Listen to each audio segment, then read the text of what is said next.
Bismillahirrahmanirrahim. Assalamualaikum warahmatullahi wabarakatuh. Kami daripada kumpulan 1 bagi kohort 6 set L41 bagi subjek sekolah dan masyarakat. Dan pada hari ini kami akan membentangkan hasil kajian kami yang bertajuk Tahap Kemahiran Digital dan Motivasi terhadap Pembelajaran Digital dalam kalangan murid sekolah menengah di Negeri Selangor. Kami terdiri daripada 6 orang. Yang pertama, saya sendiri, Muhammad Izzat Luqman bin Marzaidin, sahabat saya Nur Amirah binti Azman, Raja Ratifah binti Raja Mat, Nur Fathah binti Ramli, Adibah Yasmin binti Muhammad Rosni dan Nurhana Syairah binti Suhaimi. Dan ini adalah isi kandungan terhadap pembentangan kami yang merangkumi pengenalan, penyataan masalah, objektif kajian, kajian literatur, metodologi kajian, dapatan kajian dan juga kesimpulan. Telusuri dahulu berkaitan dengan pengenalan bagi tadi ini. Sudah sedia maklum, perkembangan dalam bidang pendidikan digital telah menunjukkan bahawa tahap kemahiran digital dan juga motivasi pelajar memainkan peranan yang sangat penting dalam kejayaan pembelajaran di dalam bilik darjah. Dan dalam era digital, zaman kini yang semakin pesat, kemahiran digital dan juga motivasi ini menjadi elemen yang sangat penting dalam sistem pendidikan kerana kemajuan teknologi telah mengubah cara penyampaian ilmu dan juga pendidikan di dalam bilik darjah dengan penggunaan pelbagai platform-platform digital yang semakin meluas. Namun, tidak semua pelajar kita yang berada di sekolah menengah terutamanya mempunyai tahap kemahiran digital yang sama yang mampu memberikan kesan kepada pencapaian akademik mereka. Kerana apa? Kerana banyak halangan dan cabaran yang berlaku. Oleh itu, kajian ini akan mengenal pasti tahap kemahiran digital dalam kalangan murid di sekolah menengah dan tahap motivasi mereka dalam pembelajaran digital serta cadangan untuk meningkatkan penggunaan teknologi digital. Seterusnya, kita tengok kepada penyataan masalah dalam kajian ini. Seiring dengan perkembangan teknologi terkini, dunia pendidikan juga telah berubah. Kaedah pembelajaran secara digital telah diterapkan dalam proses pembelajaran dan pengajaran pada masa kini. Namun begitu, masih terdapat segelintir pelajar yang kurang mahir dan masih lemah dalam penggunaan teknologi. Selain itu, tahap motivasi pelajar juga merupakan salah satu elemen penting bagi memastikan pelibatan pelajar dalam pembelajaran secara digital. Menurut Williams 2011, motivasi terhadap pembelajaran memainkan peranan penting terhadap pencapaian pelajar. Pelajar yang mempunyai motivasi yang tinggi lebih cenderung untuk cemerlang berbanding dengan mereka yang kurang bermotivasi. Mereka yang mempunyai motivasi yang tinggi mempunyai minat ataupun perasaan yang ingin tahu lebih berbanding dengan mereka yang kurang bermotivasi. Oleh hal yang demikian, beberapa langkah telah diambil oleh pihak kerajaan bagi meningkatkan penggunaan teknologi dalam kalangan pelajar. Namun begitu, masih terdapat beberapa kekangan yang perlu ditambah baik dan perlu diperbaiki bagi memastikan pelajar dapat menggunakan teknologi digital secara optimum. Seterusnya, kita tengok kepada objektif kajian. Okey, di sini kita tengok ada 3 objektif. Yang pertama adalah untuk mengenal pasti tahap kemahiran digital dalam kalangan pelajar. Yang kedua adalah untuk mengenal pasti tahap motivasi murid terhadap pembelajaran digital. Dan yang ketiga adalah untuk mengenal pasti cadangan untuk meningkatkan penggunaan teknologi dalam kalangan pelajar. Dan ketiga-tiga objektif ini merujuk kepada pelajar sekolah menengah di sekitar Selangor. Salam sejahtera kepada semua hadirin. Saya akan membentangkan kajian literatur berkaitan kemahiran teknologi digital dan motivasi dalam pembelajaran digital serta kesannya terhadap pelajar dan guru. Baik, bagi kajian literatur 1, kemahiran teknologi digital. Teknologi digital telah meningkatkan akses pembelajaran, menjadikannya lebih menarik dan fleksibel. Membolehkan pelajar belajar di mana-mana sahaja secara dalam talian. Teknologi meningkatkan motivasi pelajar serta membantu mereka dalam kemahiran literasi maklumat selain memperbaiki kaedah pengajaran guru. Terusnya, kemahiran digital merangkumi aspek seperti celik digital, analisis data, komunikasi dan reka bentuk grafik. Penting bagi pelajar untuk mengurus maklumat secara beralih kepada kajian literatur 2 iaitu motivasi dalam pembelajaran digital. Motivasi memainkan peranan utama dalam pencapaian akademik, membantu pelajar untuk lebih berusaha dan berubah. Teknologi digital termasuk permainan pembelajaran meningkatkan penglibatan pelajar dalam kelas dengan kaedah yang lebih menarik. Sebagai pendekatan efektif, media digital seperti bilik darjah maya dan pembelajaran dalam talian memperkayakan pengalaman pembelajaran serta membentuk kemahiran pelajar untuk masa hadapan. Teknologi digital berperanan besar dalam pendidikan, meningkatkan motivasi dan kemahiran pelajar. Penggunaannya yang efektif dapat melahirkan pelajar yang celik teknologi serta bersedia untuk cabaran masa hadapan. Terima kasih. Assalamualaikum dan salam sejahtera kepada semua. Izinkan saya berkongsi sedikit berkenaan metodologi kajian. Kajian ini menggunakan reka bentuk kuantitatif dengan pendekatan deskriptif secara tinjauan. Pendekatan ini membolehkan untuk mendapatkan data yang luas dan membuat analisis yang lebih objektif. Untuk sampel kajian, seramai 101 orang murid sekolah menengah berusia antara 13 hingga 17 tahun dipilih secara rawak dari sebuah sekolah di negeri Selangor. Instrumen utama kajian ini ialah soal selidik yang terdiri daripada 4 bahagian, iaitu demografi, kemahiran digital, motivasi terhadap pembelajaran digital dan cadangan penambahbaikan. Setiap item dalam soal selidik ini diukur menggunakan skala Likert 5 peringkat. Satu perkara yang penting untuk dikongsikan adalah soal selidik ini diadaptasi daripada artikel jurnal dunia pendidikan yang bertajuk Hubungan Antara Kemahiran Digital dan Motivasi Murid Sekolah Rendah dalam Pembelajaran Digital Sejarah.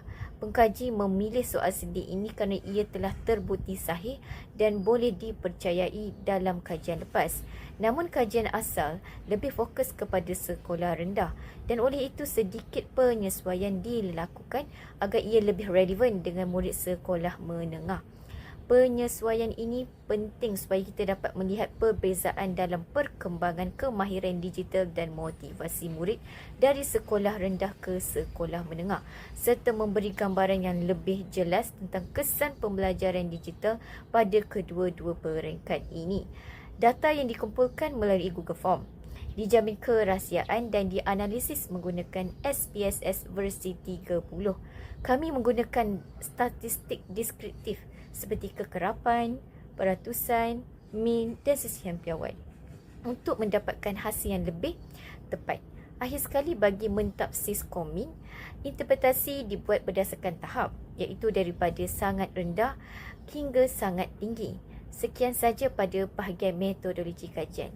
Assalamualaikum, nama saya Nur Farha. Untuk dapatan dan perbincangan kajian yang telah dijalankan oleh kumpulan kami, dapatan ini telah dibahagikan kepada 4 bahagian. Bahagian yang utama ialah bahagian A, demografi responden. Bahagian B, tahap kemahiran digital dalam kalangan murid sekolah menengah. Bahagian C, tahap motivasi murid sekolah menengah terhadap pembelajaran digital. Bahagian D, cadangan untuk meningkatkan penggunaan teknologi digital dalam kalangan murid sekolah menengah. Dapatan dan perbincangan kajian ini akan dijelaskan dengan lebih lanjut oleh rakan saya. Assalamualaikum dan selamat sejahtera. Dalam bahagian A kajian ini, saya akan membentangkan tentang demografi responden yang telah dikaji. Jadual menunjukkan taburan responden mengikut jantina dan bangsa yang dianalisis menggunakan frekuensi dan peratusan. Kajian ini melibatkan 101 pelajar sekolah menengah di negeri Selangor yang dipilih secara rawak berdasarkan umur antara 13 hingga 17 tahun. Berdasarkan jadual, kita dapat lihat bahawa bilangan responden perempuan melebihi bilangan lelaki. Seramai 69 orang responden iaitu 68.3% adalah pelajar perempuan, manakala 31.7% iaitu seramai 32 orang responden merupakan pelajar lelaki. Bagi taburan responden mengikut bangsa pula, majoriti responden adalah daripada bangsa Melayu, iaitu sebanyak 69.3% atau 70 orang pelajar.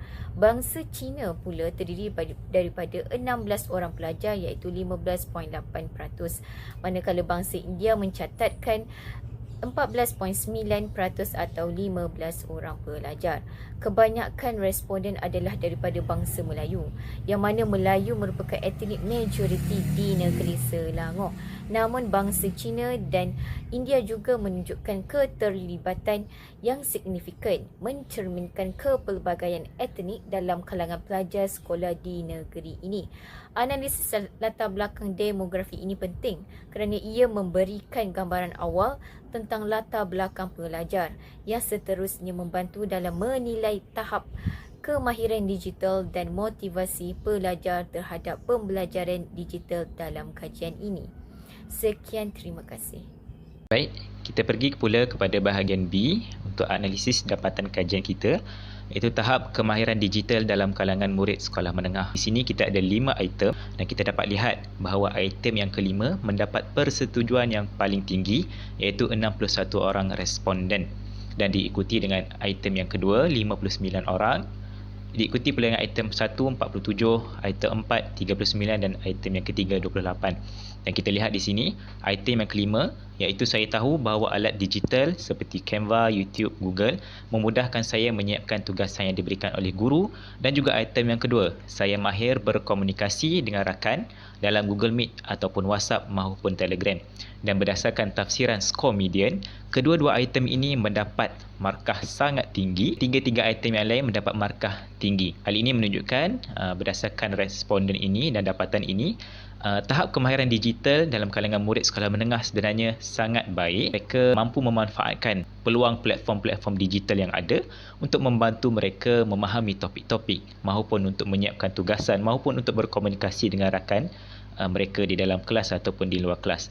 Ini menunjukkan bahawa kemahiran digital dan juga penggunaan platform-platform digital ini sangat mendapat tempat dalam kalangan pelajar-pelajar sekolah menengah negeri Selangor. Assalamualaikum semua, saya Nurhana akan membentangkan bahagian C, iaitu tahap motivasi murid sekolah menengah terhadap pembelajaran digital.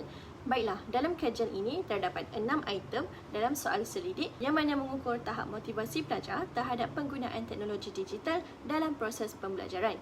Baiklah, bagi item pertama, ianya menyentuh tentang peningkatan pencapaian apabila belajar menggunakan bahan-bahan digital seperti telefon, komputer ataupun tablet. Berdasarkan jadual di sebelah, sebanyak 33 orang sangat bersetuju dan 40 orang bersetuju menunjukkan bahawa majoriti pelajar merasakan teknologi sangat membantu untuk meningkatkan pencapaian akademik mereka. Baiklah, bagi item yang kedua pula berkaitan minat pelajar terhadap pembelajaran menggunakan permainan digital seperti Quizizz, Kahoot dan WordWall. Walaupun terdapat 37 pelajar yang tidak bersetuju, masih ada 32 orang bersetuju dan 29 orang sangat bersetuju, menunjukkan bahawa minat terhadap pendekatan ini adalah sederhana. Kali pula pada item yang ketiga, yang mana menunjukkan keyakinan pelajar bahawa penggunaan teknologi mampu memberikan kesan positif terhadap pemahaman subjek dan prestasi peperiksaan. Sebanyak 35 orang pelajar bersetuju dan 30 lagi sangat bersetuju. Ini menandakan bahawa penggunaan teknologi semasa pembelajaran sangat memberi impak yang positif kepada pelajar. Item yang keempat, pelajar menyatakan kecenderungan mereka untuk aktif belajar menggunakan aplikasi seperti Canva, Google Classroom dan YouTube. Dapatan menunjukkan sokongan sederhana dengan 37 orang pelajar berada dalam kategori neutral dan 26 orang pelajar sangat bersetuju. Ini menandakan bahawa galakan daripada para guru serta ibu bapa sangat penting untuk menggalakkan anak mereka untuk menceburi dan mendalami ilmu menggunakan Google Classroom ataupun Canva semasa pembelajaran. Item yang kelima pula meneliti sama ada pelajar lebih fokus apabila guru menggunakan bahan digital seperti video, gambar, audio. Hasilnya 38 orang bersetuju, 35 lagi sangat bersetuju, menunjukkan respon yang sangat positif. Dan akhir sekali, item yang keenam mengukur tahap motivasi pelajar secara umum dalam pembelajaran digital. Seramai 38 pelajar bersetuju dan 38 orang lagi sangat bersetuju, yang merupakan respon yang tertinggi berbanding item yang lain. Keseluruhannya, kita dapat lihat bahawa motivasi pelajar terhadap pembelajaran digital adalah sangat tinggi, terutamanya apabila guru menggunakan bahan digital yang menarik serta kreatif. Baiklah, itu sahaja daripada saya. Sekian, terima kasih. Hari ini saya akan membentangkan dapatan kajian mengenai cadangan bagi meningkatkan penggunaan teknologi digital dalam pembelajaran murid sekolah menengah. Data yang diperoleh menunjukkan beberapa cadangan utama yang telah dinilai oleh murid berdasarkan tahap persetujuan mereka. Item 1, pihak sekolah perlu meningkatkan akses kepada perhati dan internet untuk pelajar yang kurang mampu. Cadangan ini menerima persetujuan tertinggi dengan 45.5% responden sangat setuju bahawa akses kepada teknologi digital harus diperkasakan, terutama bagi pelajar yang kurang mampu. Keperluan ini menjadi faktor utama dalam memastikan setiap murid mempunyai peluang yang sama dalam pembelajaran digital. Seterusnya, item kedua. Sekolah perlu menyediakan lebih banyak latihan mengenai penggunaan teknologi digital dalam pembelajaran. Sebanyak 35.6% responden sangat setuju dengan cadangan ini, menunjukkan kepentingan latihan yang berterusan bagi memastikan pelajar mampu menggunakan teknologi secara efektif dalam pembelajaran mereka. Latihan ini bukan sahaja membantu pelajar, tetapi juga meningkatkan kecekapan guru dalam menyampaikan pembelajaran secara digital. Item ketiga iaitu, saya percaya bahawa penglibatan aktif guru dalam mengawasi penggunaan teknologi digital pelajar akan meningkatkan prestasi akademik. Cadangan ini mendapat sokongan sebanyak 37.6% sangat setuju, membuktikan bahawa pelajar mengakui peranan guru dalam membimbing mereka menggunakan teknologi digital dengan lebih produktif dan bertanggungjawab. Bimbingan guru memainkan peranan penting dalam membantu pelajar memanfaatkan teknologi dengan baik untuk mencapai kejayaan akademik. Item keempat pula, saya ingin ada lebih banyak sesi pembelajaran berasaskan projek yang melibatkan penggunaan teknologi digital untuk meningkatkan pelibatan saya dalam pembelajaran. Sebanyak 40.2% sangat setuju terhadap cadangan ini, menunjukkan bahawa murid berminat untuk terlibat secara lebih aktif dalam pembelajaran menggunakan pendekatan berasaskan projek yang melibatkan teknologi. Kaedah ini bukan sahaja menjadikan pembelajaran lebih interaktif, tetapi juga membantu pelajar meningkatkan kemahiran praktikal mereka. Akhir sekali, item 5, pihak sekolah harus menyediakan lebih banyak bahan pembelajaran yang menarik seperti video, kuis dan aplikasi pembelajaran untuk menyokong penggunaan teknologi digital. Cadangan ini mendapat persetujuan 42.3% sangat setuju, membuktikan bahawa pelajar ingin melihat lebih banyak bahan interaktif dalam pembelajaran mereka. Bahan pembelajaran digital yang menarik dapat meningkatkan motivasi pelajar dan menjadikan proses pembelajaran lebih menyeronokkan serta berkesan. Secara keseluruhannya, data ini menunjukkan bahawa murid menyambut baik cadangan untuk meningkatkan penggunaan teknologi digital dalam pembelajaran mereka. Keutamaan diberikan kepada akses kepada peranti dan internet, seterusnya latihan penggunaan teknologi, peranan guru, pembelajaran berasaskan projek dan akhir sekali bahan pembelajaran interaktif. Dengan pelaksanaan strategi yang tepat oleh pihak sekolah, kita dapat memastikan teknologi digunakan secara optimum untuk meningkatkan pengalaman pembelajaran pelajar. Terima kasih. Untuk kesimpulan, dalam kajian kami menunjukkan bahawa teknologi digital memudahkan pelajar untuk belajar mengikut kadar dan gaya pembelajaran mereka sendiri dan sekaligus meningkatkan kefahaman terhadap subjek tertentu. Oleh itu, pelajar yang menggunakan teknologi digital secara efektif cenderung mempunyai prestasi akademik yang lebih baik berbanding mereka yang kurang terdedah kepada penggunaan dalam proses pembelajaran digital. Menurut Nur Aini 2024, penggunaan teknologi digital turut membantu pelajar mengembangkan kemahiran berfikir secara kritis, menyelesaikan masalah dan meningkatkan kecekapan dalam mengakses serta menggunakan sumber maklumat. Cadangan ini disokong oleh kajian lepas seperti yang dinyatakan oleh Hashim 2018 yang menyatakan bahawa tahap kemahiran digital memainkan peranan penting dalam menentukan sejauh mana pelajar dapat memanfaatkan pembelajaran digital ini. Ini demikian kerana motivasi pelajar bergantung kepada tahap penguasaan teknologi serta pengalaman pembelajaran yang mereka terima. Berdasarkan dapatan kajian yang kami kaji terhadap tahap kemahiran digital dalam kalangan murid sekolah menengah di negeri Selangor secara keseluruhannya berada pada tahap tinggi, iaitu terutama sekali dalam penggunaan perisian asas dalam platform pembelajaran digital seperti Google Classroom dan Microsoft Teams. Secara keseluruhannya, kajian ini diharapkan dapat memberi manfaat khususnya kepada pelajar, guru dan pihak sekolah sendiri dalam usaha meningkatkan kemahiran digital serta memperkukuhkan amalan pembelajaran digital yang lebih berkesan. Okey, itu sahaja daripada saya. Sekian, terima kasih.